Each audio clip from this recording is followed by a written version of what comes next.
Hello, friends. I'm Smita Kumar, the co-founder and managing director of CareSoft Systems Private Limited. Welcome all of you to the CareSoft HIS Operational Video Manual. In this video series, we are trying to explain the features and functionalities that are present in CareSoft HIS to make your hospital automation more and more easier. For any support that's required, do call us at the number 7042437438 or mail us at support@caresoft.co.in. Thank you.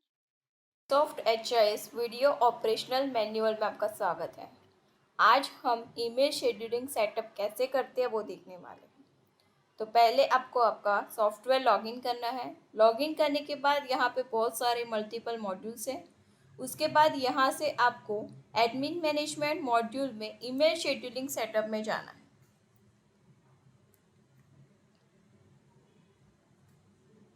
ये email scheduling setup का page है।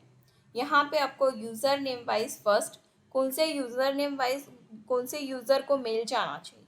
मतलब email scheduler का मतलब कि पूरे दिन में जो भी आप जितना भी पेशेंट का जो भी डेटा मिला है, कितना बिल बना है, कौन सा पेशेंट डिस्चार्ज हुआ है, क्या हुआ है, कितना टोटल अमाउंट हुआ है, अगर रात को उसका मेल जाना चाहिए यूज़र को, तो फर्स्ट यहाँ पे यूज़र नेम सिलेक्ट करना है ड्रॉप डाउन से। आपको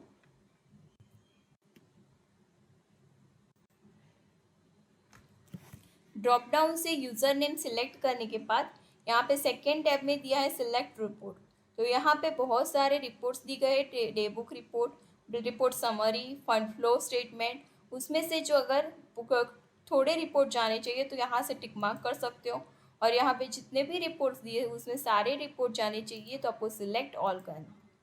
उसके बाद यहाँ पे फ्रीक्वेंसी दिया है, डेली बेसिस पे जाना चाहिए कि वन डे पे जाना चाहिए। अगर यहाँ पे फ्रीक्वेंसी जो डेली बेसिस पे दिया है तो आपको यहाँ पे डेली बेसिस पे आपको मेल शेड्यूलर का मिल जाएगा। अभी ये ईमेल शेड्यूलर के लिए एक मेल शेड्यूलर लगाना पड़ता है, टास्क शेड्यूलर।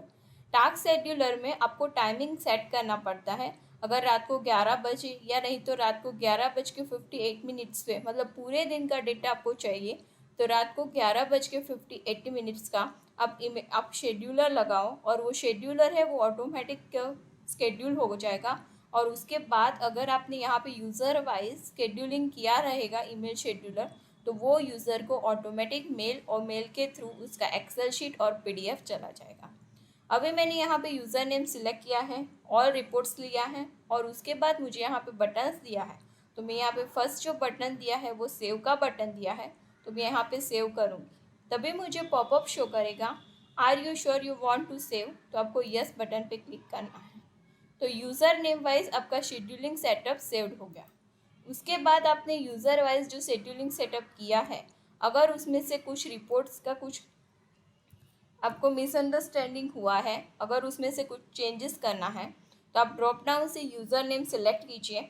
ड्रॉप डाउन से यूज़र नेम सेलेक्ट करने के बाद यहाँ पे आपने जो सारे रिपोर्ट्स का राइट्स दिया है, तो यहाँ पे ड्रॉप डाउन में आपको शो कर रहा है यहाँ पे यूज़र नेम, कौन सा रिपोर्ट का नेम, शेड्यूलिंग टाइम क्या है, उसका डे कौन सा है, टाइमिंग क्या है, और डे ऑफ मंथ क्या है।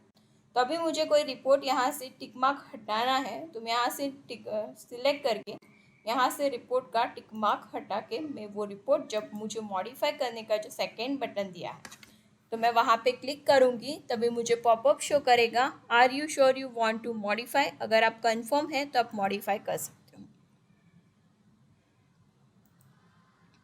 तो आपका रिपोर्ट का डेटा मॉडिफाई सक्सेसफुली हो गया है।